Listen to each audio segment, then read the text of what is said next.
Se armó la trama con Javier González. Todos los miércoles en Onda Cero Puerto Llano. Se armó la trama.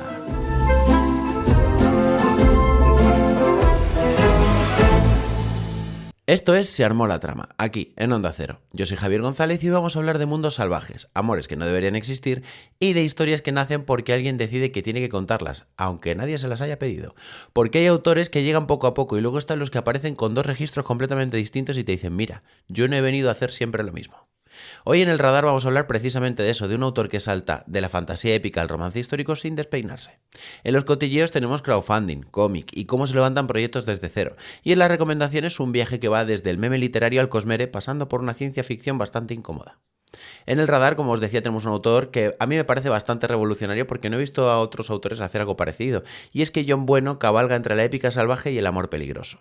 Y es que en El Radar no tenemos solamente, digamos, autores monotemáticos. Tenemos a gente como a John Bueno, que nació en Aldehuela de Jerte, espero haberlo pronunciado bien, John, en Cáceres, en 1993. Graduado en Ingeniería Informática por la Universidad de Salamanca y, según su propia biografía, alguien que tuvo bastante claro muy pronto que lo suyo no eran los títulos, sino las historias. Y eso es lo importante, porque hay autores que escriben por publicar y hay otros que quieren contar historias.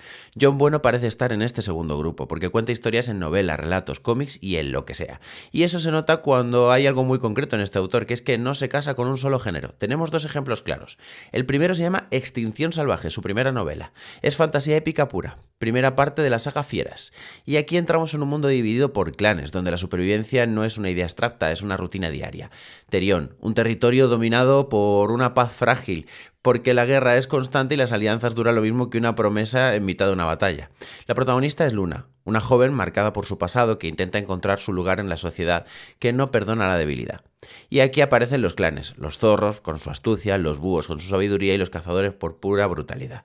Pero lo interesante no es solo la construcción del mundo, es lo que hay debajo, porque la novela no gira solamente en torno a la supervivencia física, gira en torno a la identidad, la venganza y el peso de la sangre. Ese concepto de legado no lo eliges, pero te define.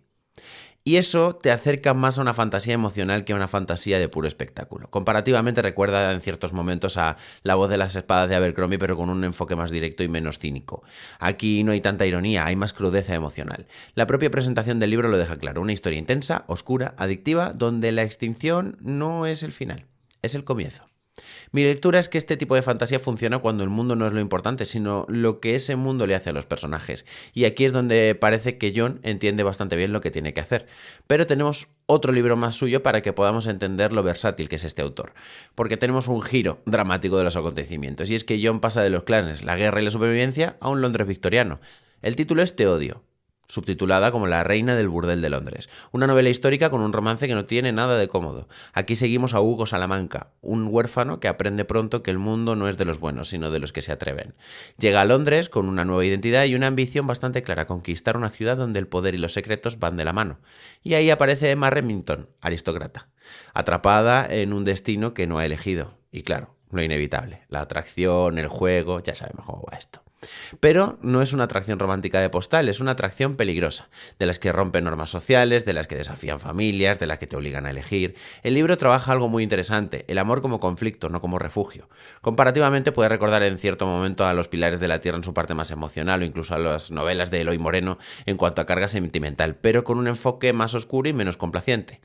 Aquí puedo deciros una opinión muy clara mía personal, y es que lo interesante de John es que no solo escribe, se atreve a cambiar de terreno sin pedir permiso. Y eso para un autor joven es una señal muy potente, porque significa que todavía tenemos mucho que ver de él. Sobra decir que no estamos en una época en la que alguien con 19 años pueda escribirte Frankenstein, porque eso ya pasó, y son pocos los talentos que con muy poca edad puede aportarte un gran libro que pase a toda la historia. Sin embargo, sí que tenemos ciertos tesoros, independientemente de la edad con la que empiezan a publicar o empiezan a escribir, que tienen bastante que contarnos y que nos pueden sacar del casillero habitual, de la norma editorial de sota, caballo, rey de las estanterías. Y aquí John hace algo muy bueno, que es descubrirse sin ponerse excusas. Sabéis, los que me seguís más en redes sociales y en la radio, que para mí no existen las excusas como tengo el síndrome del impostor. No estás enfermo, no tienes una enfermedad que sea contagiosa entre escritores y que te haga no escribir.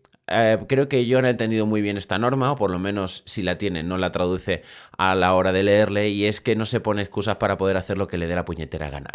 No se pone la excusa de es que el mercado editorial pide esto, o es que el lenguaje en tercera persona ahora cunde más, o es que ahora los libros tienen que ser gordos. No, John escribe lo que le da la gana, lo publica, y a quien llegue bien y a quien no también. Y esa es la mejor experiencia que se puede tener cuando uno empieza a escribir, empieza a publicar y sobre todo es joven. Porque la inseguridad y la juventud muchas veces van de la mano, y conforme nos hacemos mayores vamos siendo bastante más cínicos, bastante más pacientes, pero tenemos la lengua y la mente bastante más afilada. Así que si John, con lo joven que se está haciendo ya cosas tan maravillosas, no quiero ver lo que tiene preparado para los siguientes años. Creo que puede ser una gran apuesta del mercado editorial, y aquí os dejo un poquito de él. Pasamos a los cotilleos de tinta, como cada semana. Aquí tengo crowdfunding y cómic. La historia del príncipe de Al-Caravan, creo que lo he pronunciado bien. Porque hoy el cotilleo no va de premios ni de listas de ventas, va de algo mucho más interesante, que es cómo nacen los libros cuando no hay una gran editorial detrás. Así que hablamos de La historia del príncipe de Al-Caravan, un proyecto de Maldragón Editorial con un guión de El chino de pelo crespo, todo escrito junto, y dibujo de Miguel Martínez Barbero. La historia arranca con un reino en decadencia, un rey enfermo, cosecha fallida, ganado muriendo y un equilibrio roto. Entonces aparece un forastero que promete curarlo todo y desaparece. Deja una misión, un viaje y un plazo. El príncipe tiene que partir hacia Elibaz en una semana. Clásico de estructura, pero muy potente en planteamiento. Ahora bien, lo interesante no es solo la historia, es cómo se financia, porque este tipo de proyectos salen adelante gracias al crowdfunding. Y aquí es donde hay que pararse un segundo. El crowdfunding no es solo poner el dinero para un libro, es cambiar el modelo. Antes el proceso era autor, editorial, publicación, lector, y ahora puede ser autor, lector, libro. Sin intermediarios grandes. Eso permite que proyectos como este, más arriesgados, más personales, tengan salida. Pero también implica algo importante. El lector deja de ser solo consumidor y pasa a ser parte del proceso. Eso cambia por completo la relación con la obra. No compras solamente un libro, apoyas que exista. Mi lectura es que el crowdfunding está permitiendo que el cómic y la narrativa gráfica en España no mueran, sino que además crezcan en direcciones que el mercado tradicional no cubriría. Y eso es una buena noticia. Porque cuanto más diverso sea el ecosistema, mejor será lo que leeremos. O por lo menos tendremos opción de leer lo que más nos apetezca en el momento. No solo lo que nos diga grandes entidades o la corriente movimentaria de grandes países como lo que Estados Unidos influencia o no influencia, que suele ser el gran gigante de este sector. Así que desde aquí todo mi apoyo a este crowdfunding, porque creo que es una novela estupenda, es un proyecto estupendo que tiene mucho que contarle a todas aquellas personas que quieran leerlo y disfrutarlo. Vamos a las recomendaciones, también como cada semana. Y en el primer lugar tengo algo muy especial, porque Daniel Crivellari, creo que lo he pronunciado bien, Daniel, ha hecho una cosa estupenda. Me escribió por redes sociales y me dijo: oye, Javi, nos seguimos hace tiempo, ¿qué te parece si te mando un ejemplar de mi libro? Y digo, pues mira, sí, porque lo quería, pero con la condición de que me dejes hablar de él en la radio. Y claro, pues no me puedo decir que no, la criatura le arrinconé. Entonces me mandó En algún lugar de la red, memes de la literatura española. Y es que esto es una rareza, pero que funciona. Porque Daniel propone algo que sobre el papel suena a locura, que es explicar la historia de la literatura española a través de memes. Y no como un chiste fácil, sino como una herramienta didáctica. El libro nace del proyecto de literaturas en español, con sus barras bajas, con más de 50.000 seguidores, y se convierte en momentos clave de la literatura española, desde la Edad Media hasta el siglo XX, en contenido accesible, como lo hace su propio canal de Instagram. Es que es súper divertido, porque coge y te explica cosas que las sepas o no. Por ejemplo, si no has leído El Buscón, si no has leído El Lazarillo de Tormes y tal, ya solamente con el meme te dan ganas de leerlo, porque te pone a Belén Esteban reaccionando como si fuera el Lazarillo a cosas del libro y dices, mira, no me lo he leído, pero es que ahora quiero porque me parece que es muy, muy divertido. Y es que Daniel consigue que eso se convierta en convertir la cultura en entretenimiento y viceversa. Y aquí está lo importante. Cada meme viene acompañado de un contexto, de una explicación y claves de interpretación. Es decir, no es solamente humor por humor, es divulgación. Comparativamente, conecta con una tendencia muy actual, que es hacer la cultura sin perder rigor. Este tipo de libro es el que le puedes regalar a alguien que cree que la literatura clásica es aburrida y probablemente le haga cambiar de idea. Y os digo más, si estáis escuchándome, profesores, profesoras de literatura o de no literatura, pero profesores de instituto y no instituto, es muy divertido poder llevar libros como este a los más peques y a los menos peques para que puedan entrar en la literatura de una forma mucho más entretenida. Sinceramente, hay libros de los clásicos españoles que yo no había leído y que a lo mejor no leeré, pero hay otros tantos que sí que he tenido ganas de leer a raíz de coger este libro de Daniel y decir, ostras, pues pensaba yo que era otro tipo de tostón, pero tal cual me lo estás explicando, me lo has vendido muy bien. Se nota que es una persona que sabe, se nota que es una persona que disfruta de lo que hace y lo transmite a través de su libro. Así que desde Onda Cero, Daniel, gracias por compartirlo con nosotros, porque me lo he pasado pipísima. La segunda recomendación es, ¿cómo no? Brandon Sanderson sigue escribiendo, no hay nadie que le cosa la mano, que la pare, no duerme ni 10 minutos al día, porque no es normal que este hombre siga sacando cosas. Y es que aquí tenemos el 7º libro de Nacidos de la Bruma, publicado por Nova y parte del Cosmere. Y es que Brandon Sanderson, ya lo sabemos, es uno de los grandes arquitectos de la fantasía moderna. Y aquí sigue ampliando su universo. Tenemos a Maximilian Ladrian, creo que lo he pronunciado. Este que es más difícil si lo pronuncio bien, vaya por Dios. Ahora es senador, intentando frenar una organización que mezcla política, crimen y poderes alobánticos. La trama incluye conspiraciones, armas nuevas, dioses, otros planetas y un conflicto que escala a un nivel más que global. Lo interesante es que Sanderson ya no escribe solo novelas, está construyendo un universo interconectado, algo más cercano a lo que tiene Marvel, pero en literatura. Comparativamente, pocas sagas actuales tienen este nivel de planificación, y esa es la parte que sabéis que siempre le reconozco a Brandon Sanderson, es un arquitecto brillante. Mi nota es que esto no es solo un libro, es una pieza de un sistema mucho más grande, y eso lo convierte en una lectura obligatoria para los andersonianos nonianos. Así que desde aquí lo tenéis, creo que ya disponible, las ilustraciones son chulísimas, han hecho un trabajo desde Nova maravilloso que por supuesto recomiendo porque aquí hay más gente que solamente Brandon Sanderson y se nota.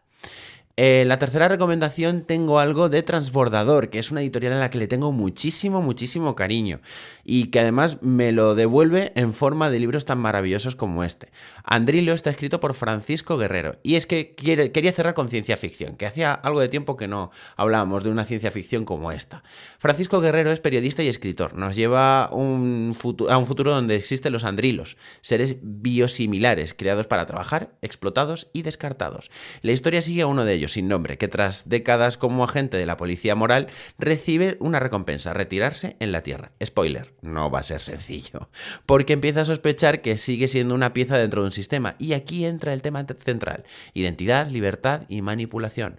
Comparativamente recuerda algo a Blade Runner y a Sueñan los androides con ovejas eléctricas, pero con un enfoque más social. Mi nota: este tipo de ciencia ficción funciona cuando no habla de futuro, sino de un presente disfrazado, y eso está bastante claro en esta novela. Es súper cortita.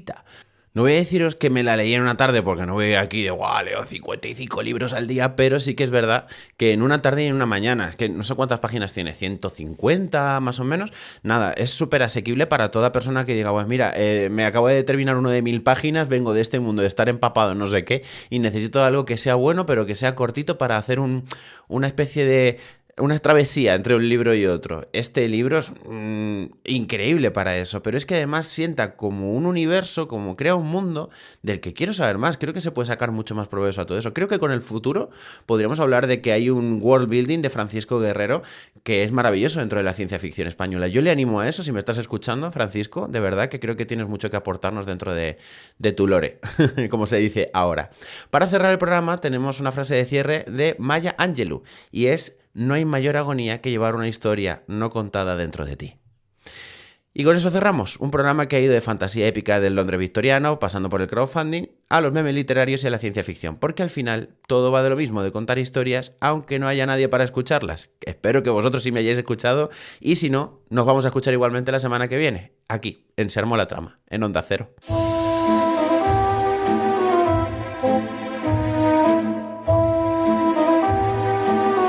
Se armó la trama con Javier González. Todos los miércoles en Onda Cero Puerto Llano. Se armó la trama.